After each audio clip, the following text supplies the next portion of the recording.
बिस्मिल्लाह रहमान रहीम अस्सलाम वालेकुम वरहमतुल्लाहि वबरकातुहू ग्रानो कतुनको ग्रानो मिनावाल چې څنګه تاسو پوهیږئ زه د دې ټایم نه لایو نوم راغلی په فیسبوک باندې او تاسو ته پته وي چې زه افغانستان ته تللی ولم نو ځکه زه لږ ډېر شان مصروف ولم زه لایو رانلم ما چا اواز مې وانغستو دې لپاره معذرت خواهم. بله خبره دا د ګرانو کتونکو چې څنګه چې ما اوس دې د کیپشن مې ورکلی دی چې زه لګیا یم دلته اوس شمشاد ریډیو چې کوم ده شمشاد ټلویزیون چې کوم دی د دوی زه دلته په سټوډیو کې یعنې هغوی په ځي کې ولاړ یم او زه به تاسو ته یو څو مناظر به دې ځي وښیم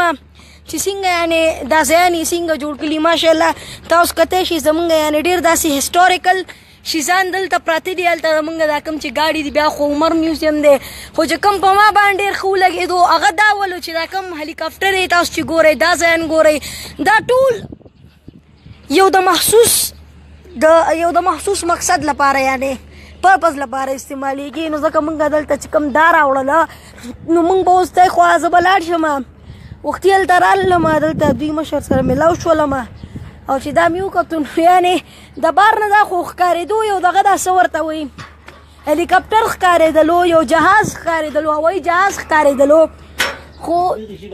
چې څنګه هلته راللم خفه نه شئ کرپشن مې وکړو تاسو باندې دا ټول سلامونه وایي سلامونه د سباوون جان ټول ملګرو مینوالو ته سلامونه.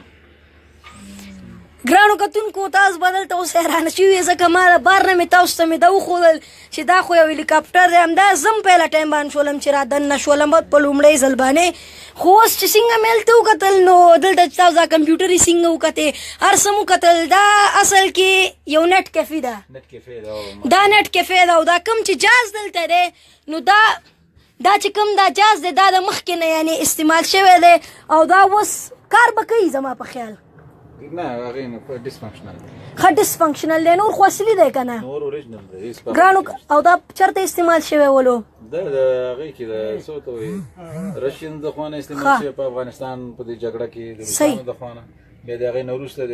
د نجیب حکومت چې و په هغې کې ډاکټر صاحب نجیب الله دې وبخي نو د هغې په حکومت کې هم دا کارول شوی اوس دلته موږ د دې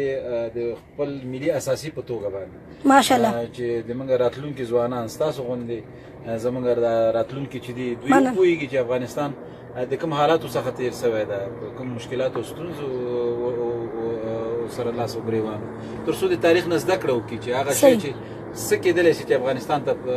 د خوشبختۍ لامل کېدلی شي ماشاءالله یعنې دا زمونږ یو ملي اساسه ده خو دلته اوس دا نټ کیفې ده او د بار نه دا یو هلیکاپټر په شان دی دلته بیا ما وختي مې دا هم وکتلو دا ځای ولو چې چېرته به فوجیان به ول که نه دا پایلټس دي ښه پایلټس چې کوم پایلټس و هغوی به دلته کېناستل او دا جهازونه به یې چلول یو شیز او بل شیز دا ټول یعنې یو میوزیم په رنګ دی چېرته چې زمونږ کوم ملي اساسي دي هغه ټولې پرتې دي او موږ په دې باندې ډېر فخر کوو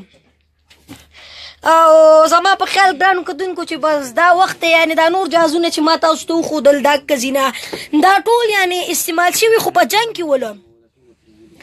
دا ټول استعمال شوي خو په جنګ کې ول خو چې اوس دوی د ملي اساسې په شانتې دلته د شمشاد تلویزیون چې کوم سټوډیو ده چې کوم ځای دی هملته دوی دا ایښي دي. ګرانو کتونکو ډېره مننه او انشاءالله تعالی زه به بیا یو ځل لایف به راځم او ستاسو قیمتي وخت مې لږ شانتې استعمال کو ضایع مې کړو نو دې لپاره معذرت غواړم ډېره مننه د الله په امان.